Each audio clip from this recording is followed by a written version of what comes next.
बेटा 11 क्वेश्चन पढ़ो इसका जरा। क्या रखा? ए particle move along the curve. देख पार्टिकल बेटा कैसे मूव कर रहा? कर्व के अलोंग। ये कर्व दिया हुआ 6y x cube plus 2। Clear? Find the point on the curve at. देखो भाई सुनो बेटा, ये आपका कर्व होगा कोई भी, पता नहीं कैसा कैसी फिगर है इसकी, इस पर कोई पॉइंट बताना। जो पॉइंट आप कुछ भी x1 y1 a b जो चाहो वो मान लो आप। ये पॉइंट आपको फाइंड करना, x1 y1 या कुछ भी मान लो, a b मान लो, है ना, कोई भी पॉइंट ये आपको फाइंड करना।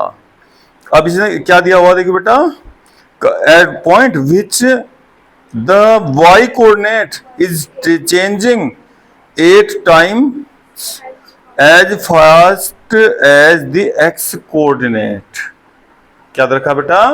देखो ध्यान से, ये जो y कोऑर्डिनेट है ना, इसका y कोऑर्डिनेट ए बी मान लोगे तो एक्स वाई रहने दें, x1 y1 नहीं मान लो, कोई बात नहीं। चलो बेटा, तो क्या रखा देखिए, डी एक्स वो सॉरी एक बार पढ़ लो बेटा, एक बार पढ़ लो ध्यान से। देखो dy बाई डी एक्स, देखो इसने क्या रखा, find the point on the curve at which y coordinate is change 8 time fast x coordinate. यानी dy बाई, ऐसा कर लो dx और बराबर 8 लिख लो बेटा, 8 मल्टीप्लाई होगा। सुना सही है बात? ये एक्स वाई मान लो, नहीं तो फिर यहाँ x1 y1 इसमें यहाँ रखना पड़ेगा बेटा मुझे। ये एक्स वाई मान लो, कोई बात नहीं ना, क्योंकि वो कर्व के ऊपर लिख रहे बेटा अभी से, नहीं तो फिर डबल डबल काम हो जाएगा। ये गिवन हो गया। क्लियर? इक्वेशन 1। ठीक है, अब आपके पास यहाँ से y की वैल्यू बेटा, y देखिए यहाँ से निकालियो भाई। ये जो गिवन था आपका, कर्व की इक्वेशन रखी थी ना, ये सब लाई करेगा नहीं करेगा पॉइंट को भाई, जब इस पर रखा इस स्थित है भाई, तो 6y, तो y इक्वल टू कितना होगा बेटा, x क्यूब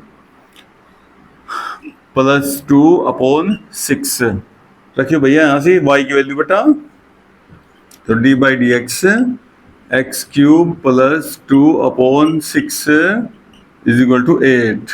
ठीक है, करना इसका डिफरेंशियल, ये 6 तो आप बाहर ले आओ और इसका डिफरेंशियल करियो बेटा, 3x स्क्वायर, 2 का कितना हो जाएगा 8, अब इससे 3 से डिवाइड कर लो तो 1/2 x square is equal to 8, x square is equal to बेटा इसका हटाओ तो प्लस माइनस 4।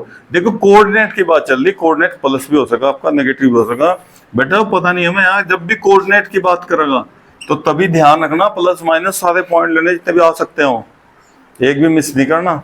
अगर आप देखो x इज इक्वल टू 4 और बेटा x इज इक्वल टू -4, तो अगर x इज इक्वल टू 4 लोगे आप, तो देखो भाई ये पॉइंट लाई किसे कर रहा बेटा, कर्व की इक्वेशन को लाई कर रहा ना। तो यहां रखा आप फ्रॉम इक्वेशन 1 बेटा, यहां से ना y की वैल्यू निकालनी है अब आपको।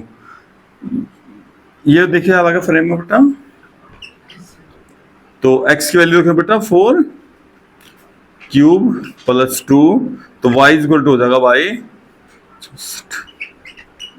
कितना बेटा, देखिए y की वैल्यू, तो पॉइंट आ गया आपका 4 11, और एक इधर भी निकाल लो बेटा 6y, तो माइनस हो जाएगा तो यहाँ से, तो y नहीं, ये माइनस का होगा बेटा, हाँ ये हो जाएगा आपका, हाँ 62 माइनस का है ना, और y इक्वल टू होगा बेटा -62 अपॉन 6, तो -4 -62 अपॉन 6। ये हो गए दोनों कोऑर्डिनेट जो आपको पॉइंट अगर बताने तो इस पर।